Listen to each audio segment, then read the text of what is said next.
For reasons best known to him, one Sumaila Musa, a resident of the community in Rimi local government area of Katsina State, had been subjecting his two wives to untold dehumanization.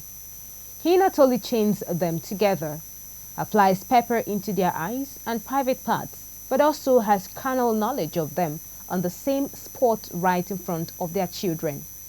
Luck, however, ran out of Musa when one of his mother's-in-law came to visit them. Our correspondent Ahmad Ibrahim has more in these chilling reports.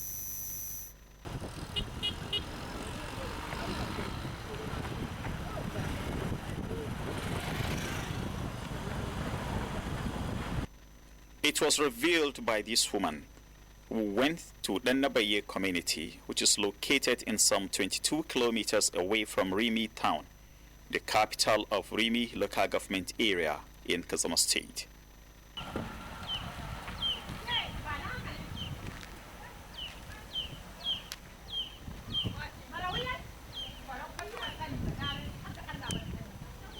It is in this community that one Samaila Musa, who is known with the habit of keeping his house under lock and key, lives. To the unsuspecting neighbors and the general public, they may see the act of keeping one's house always under lock and key as a security measure towards safeguarding or protecting his immediate family members. But a visit to this house by this woman, who is a mother-in-law to Samaila Musa, to see her daughter, was the stroke that broke the camel's back.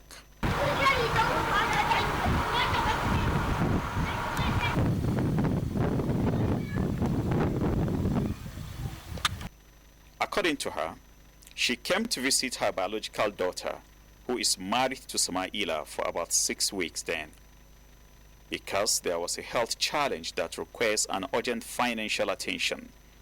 Hence the need for her to come to her daughter to collect and sell a sewing machine she bought for her, which was not put into use, because Samaila has refused his wife to trade in any way or manner. But she made an unexpected and unimaginable scene at her son's-in-law's house, because she met the house with a padlock, where she was told that there are people still inside, including her daughter. She then rushed to the house of the community leader, who told her that there is nothing they can do on issues relating to Samaila, but he advised her to go to the Rimi police division, which is more than 22 kilometers away from the Nabaye community. Samaila was arrested and detained at the police station, and the next day the police found the first wife chained inside the house.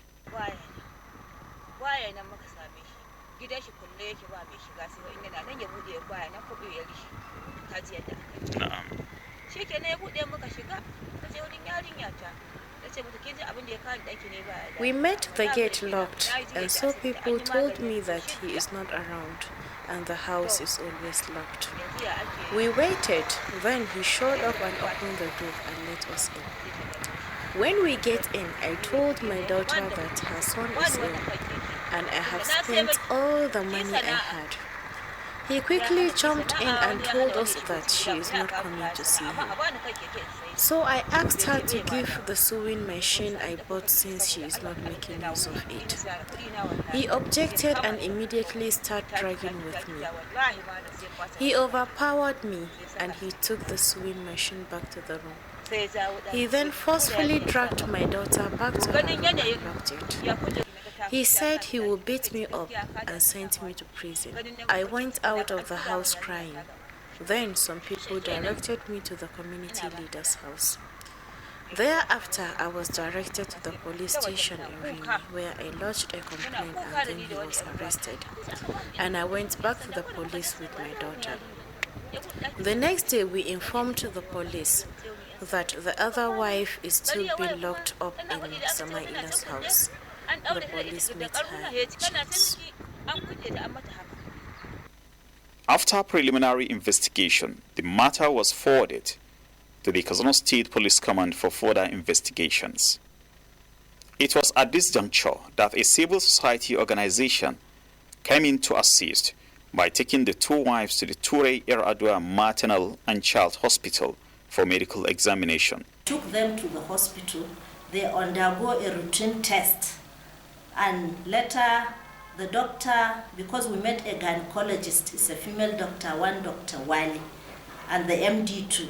So the eldest wife, who has been married to Samaila for more than 2 years, explained how she was being maltreated as from the second day of their marriage to date.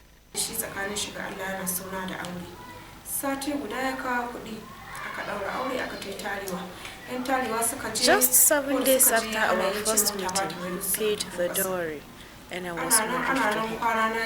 After 5 days, he started beating me up. Sometimes he would go to my parents and be throwing insult at them. He said since I have formed the habit of reporting him to my parents, he would be chaining me. He used to chain my hands and legs together or chain my hands backward. That has been the trend until the time he married another wife, and he started chaining us together. The second wife, whose mother came to visit 10 weeks after the marriage, also narrates her ordeal.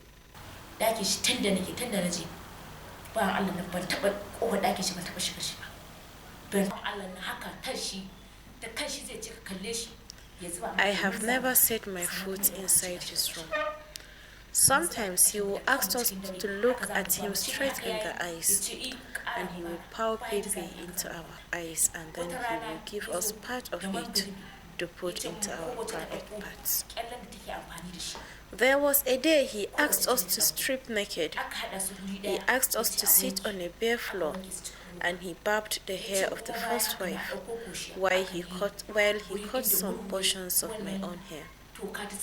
There was a day he asked us to bring the clothes we used in cleaning ourselves after having carnal knowledge with him.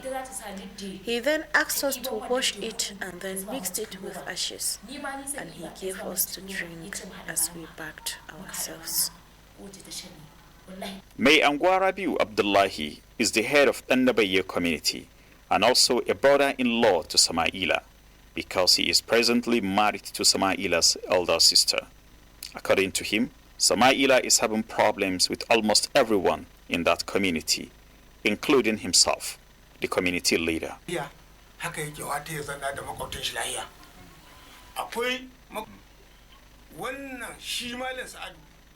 A good person always wants to live peacefully with his neighbors, but Samaila is not such a person. Let me tell you an example of an incident. There was a day, just like you pay me this visit, Malam Saadu, who is a neighbor to Samaila, was sitting with two of his guests when Samaila came to attack him with a knife. But when he met Malam Saadu sitting in the midst of two other people, he openly told him that had it been he met him alone, he would have struck him with the knife. The spokesperson of the Katsina State Police Command shares with the press part of what they have investigated concerning those allegations bordering on abuse and molestation by Samaila. According to the DPO, who was the first person that visited the scene, he discovered, when he visited the house, he discovered that his wives were chained, shackled with chains. In fact, they defecated, in the room, smelling. In fact, according to the interview they conducted with them at the Stacey ID, that is in the course of investigation, we have gathered that this man is a ritualist because of some of his activities. He shaved the hair of this young woman. He has barbed their hair and is using it for something else, because we found this hair inside one of his boxes in his room. Also, according to the wives, they narrated their ordeal in the hand of this man. The beating, the brutalization, the use of very big cable wire. in beating them on daily basis.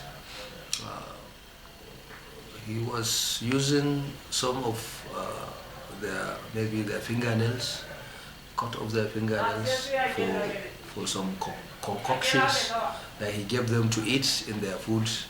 Also during menstruations, according to them, their periods, he used to apply this ground pepper in their private parts and in their eyes. So many bad things. In fact, when he had sex with them, he used to ask them to use a cloth to clean it. After cleaning it off, he asked them to usually wash this cloth and compel them to drink the water. But according to him, the scars and the brushes on his wife's back are not recent. Lokacin da ta wanke kai kanta ya bororo abinda na sani na zo na same ta ta zo ta aske wannan gashin kai ta abin gani. Due to some physical signs of malnutrition on the two wives, the civil society organizations assisted them with food and sanitary items for their immediate needs.